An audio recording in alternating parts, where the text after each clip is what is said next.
An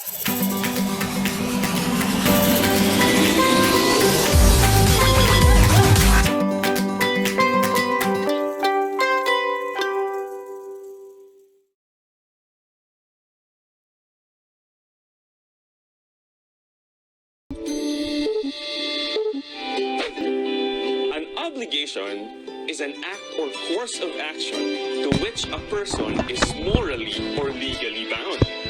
It could be a duty or a commitment. Got that?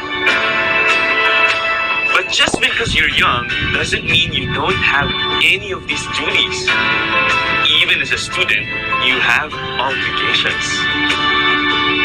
Attending classes on time and regularly. Completing all homework and assignments. Organizing your time well. Respecting yourself and others. Reading on a regular basis. And doing your best. I sure hope you're always doing these tasks. But as I have mentioned, the future holds more. What could these duties be? Let's take a look at some obligations that you might have in the future. Let's play a game. I'll be telling you an obligation, and then you'll try to guess what profession has that duty. Are you ready? Let's play Guess the Job. I have to make sure my patients are healthy. I must always be ready in times of medical emergency. What's my job? Good one, guys. I am a doctor. Doctors have to take appropriate steps available to make the right diagnosis, provide treatment, and follow up on their patient's progress. Also, they have to undertake patient consultations and physical examinations, organize workloads, perform surgical procedures, provide general pre- and post-operative care, monitor and administer medication, assess and plan treatment requirements, and more. Being a doctor is not an easy job. They are heroes, especially in the time of pandemic. Salute to all the doctors out there. What about this one? I must serve and protect the citizens. I don't have to cure the sick, but I must make sure that people are safe from harm. What's my job? Exactly, I am a policeman. As part of law enforcement, police officers have 4 major responsibilities: enforcing laws, preventing crimes, responding to emergencies, and providing support services. A police officer performs a variety of duties, including pursuing criminals and filing reports. They are also responsible in investigating break-ins, making arrests, patrolling areas within police jurisdiction, directing traffic, recording witness accounts of crimes, give first aid to victims in need, calming disputes, and more. Our dear police officers pledge to serve and protect. We should respect them with what they do. We salute our honest and dignified police officers. Wow, you're good at this. This one's gonna be tougher, so be ready. I have to plan structures and make sure they are safe. What's my job? Wow, that is correct. I am an engineer. During the engineering design process, the responsibilities of the engineer may include defining problems, conducting and narrowing research, analyzing criteria, finding and analyzing solutions, and making decisions. Much of an engineer's time is spent on researching, locating, applying, and transferring information. So if you want to be an engineer, you better start focusing on these traits. I'm sure you can do it. And for the last one, I must defend the oppressed. make sure that the rights of the people are respected. What's my job? That is spot on. Great work. I am a lawyer. A lawyer advises clients concerning business transactions, claims liability, advisability of prosecuting or defending lawsuits, or legal rights and obligations. Lawyers interpret laws, rulings, and regulations for individuals and businesses.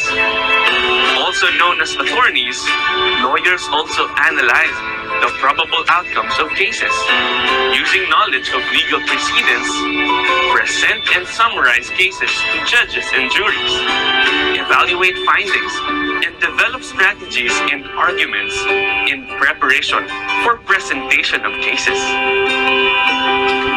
You did very well in your game. Good job. What do you notice among the sentences that I have given you during the game? What do you think are their similarities? What words are often used in my sentences?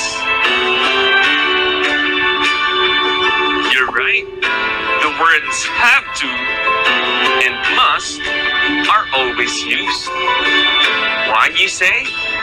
That's because these models will be the topic of today's episode as we express obligation and no obligation using modals. As you can remember from our previous episodes, modals are called auxiliary verbs or helping verbs. That's because modals give additional information about how the main verb functions in the sentence. Let's see if you can still remember what we talked about last time. Can you look back at your notes and tell me what functions of modals have we discussed before? That's right. We talked about modals that are used to express permission and prohibition. Can you still remember the modals that can express permission? Correct. The modals can, may, and could are used to express permission. Good job. What about the modals that can express prohibition? Great. We use can't or cannot and mustn't or must not to express prohibition. I see you're reading your notes well. That's a very good habit. Keep it up. As we express obligation, commitment, or duty in our sentences, we make use of the modals has or have to and must. However, there is a difference on how they are used. The modal has or have to is used when the obligation is set by an authority, rule, or law. It is not set by the speaker himself.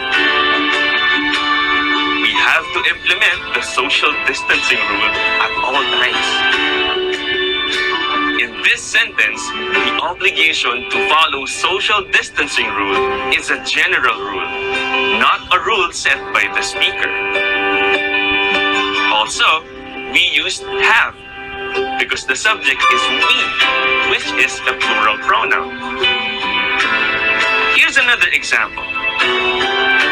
She has to hurry or she will miss the bus. This sentence uses has to because there is a singular subject. Also, the person in the sentence did not set the rule because obviously, she's not the one who writes the bus schedule. However, she is obliged to stick to the schedule. Check out the next example. Children have to attend their classes. Once again, this sentence showed us that when we use have to, we are expressing an obligation that was set by a general rule. On the other hand, the modal must is used when the obligation comes from the speaker himself. I must practice practice my speaking skills. This sentence states that the obligation to practice is the speaker's decision. Speaking and pronunciation is a critical part of learning the English language. They say practice makes perfect. But a wise friend of mine once said that it would be dangerous to continuously practice in the wrong way. Before practicing, we must know the right way. So it would be better to say that perfect practice makes excellent improvement. Here's another example. When your teacher gives you a deadline, he or she says, you must submit your output on Tuesday. The teacher uses must because she's the one who sets an obligation and the deadline. Using must and have to expresses strong obligation or necessity. Check out this last example. We must always help people in need. The obligation in this sentence is set by the speaker himself, and this obligation is true in every sense of the word. Whenever we are given the chance to extend a helping hand, let's not hesitate to help. Remember, a generous person will prosper. Whoever refreshes others will be refreshed. Modals can also express no obligation. It is when we express the absence of commitment or duty, as one may do it or not. For this function, we use the modal don't have to. It's an accident. You don't have to apologize. This sentence states that it's okay not to apologize to the speaker because it is an accident. But remember, when we hurt somebody, whether it is intentional or not, we should always say sorry as a sign of care and courtesy. He doesn't have to bring his file. We already have a copy of it. Question.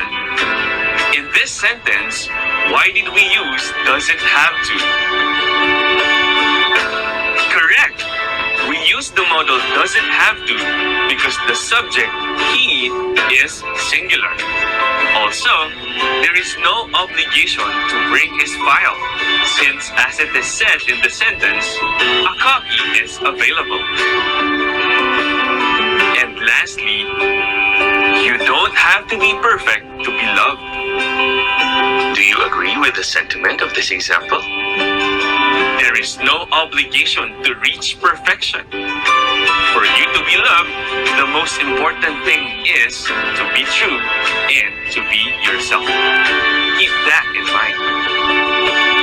So remember, in expressing obligation, we use the modals must, or has or have to, while don't have to is used to express no obligation.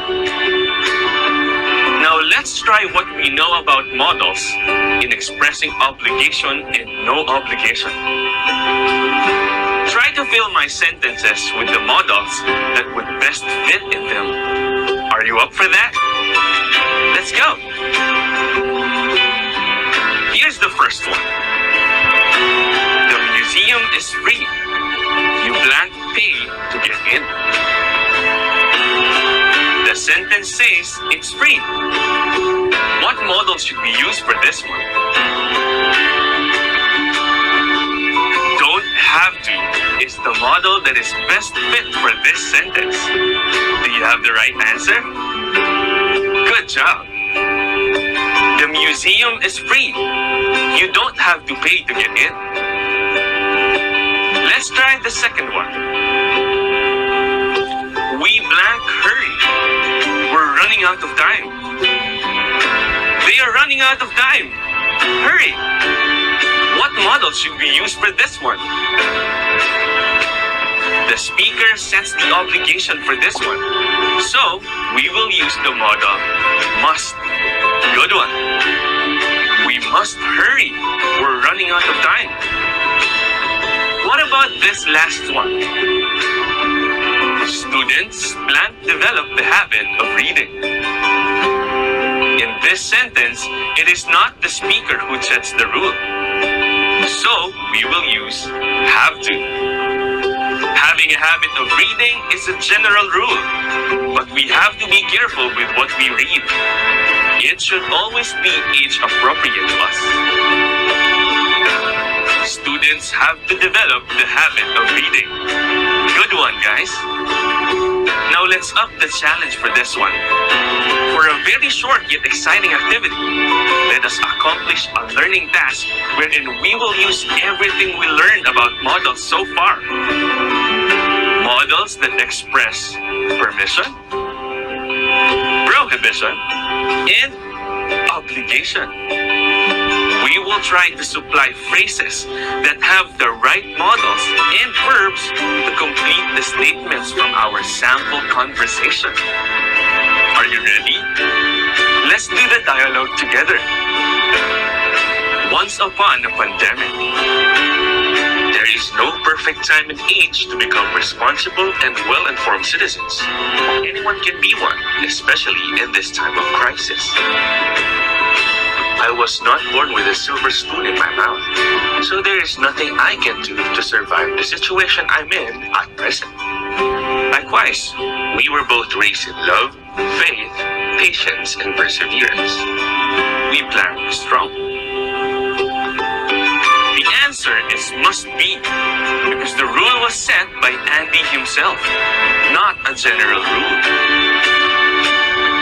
I blank say that we blank keep going to survive this pandemic. The modal can was used to express permission to say something. Have was used because it has become a duty to keep going to survive in this pandemic. Our government and all of us will not be complacent in trying times like this. Must not be is used to say that we shouldn't be relaxed and calm. Instead, we should be alert during this crisis. Though we have our government to support us during this critical time, we plan to be completely dependent on our government. In number 5, the modal don't have to is used to tell us that we shouldn't completely depend on our government. We should help. Yes, you said it right. We blank resourceful and frugal at times like this. There is a commitment to be resourceful during this pandemic. So we use have to be. Blank, I suggest that we start planting vegetables in our own backyard or in any improvised plant box. The modal may expresses permission to suggest to Andy. As with starting to begin the act of planting in the backyard. That's a good idea, Hannah. We, as responsible citizens, must also help our government to surpass this trying time. It is an obligation that we set ourselves to help the government in our own simple ways. Not only that, we plan to be compliant with the rules directed by our government to get rid of this pandemic the soonest possible time. Have to be is used to tell us there is also an obligation to comply with the rules. Yeah, I got it right. Let's go check what we blank and blank while under enhanced community quarantine.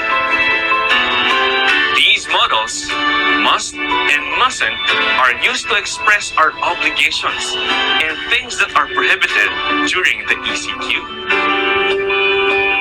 That is what we blank in times of crisis. We blank be free of this pandemic in no time at all if we will cooperate. The modal have to is used to tell us that these are our duties and obligations during this pandemic. Also, we use can be free because this tells us that there is a possibility if we work together. Come on, friend. We blank make a difference. Have to make is used since making a difference is our obligation as a good citizen of the country. Now, we will listen to the dialogue with the correct answers in them. Once upon a pandemic, there is no perfect time and age to becoming responsible and well-informed citizens. Anyone can be, especially in this time of crisis. I was not born with a silver spoon in my mouth, so there is nothing I can't do to survive the situation I am in at present. Likewise, we were both raised in love, faith, patience, and perseverance. We must be strong. I can say that we have to keep going to survive this pandemic. Our government and all of us must not be complacent in a trying time like this. Though we have our government to support us during this critical time, we don't have to be completely dependent on our government. Yes, you said it right. We have to be resourceful and frugal at times like this. May I suggest that we start planting vegetables in our own backyard or in any improvised plant box? That's a good idea, Anna. We, as responsible citizens, must also help our government surpass this trying time. Not only that, we have to be compliant with the rules directed by our government to get rid of this pandemic the soonest possible time. Yeah, I got it right. Let's go check what we must and mustn't do while under enhanced community quarantine. This is what we have to do in times of crisis. We can be free of this pandemic in no time at all if we will cooperate. Come on, friend. We have to make a difference. You did an amazing job in our activity. For that, you get a 2 thumbs up from your learning buddies. And that concludes our episode today. I can't believe we're already done. I hope you had an amazing time with us today. Your English learning buddies, Dan and Sir DJ. As we end our class, remember to never stop learning because life never stops teaching. See you in the next one. Bye!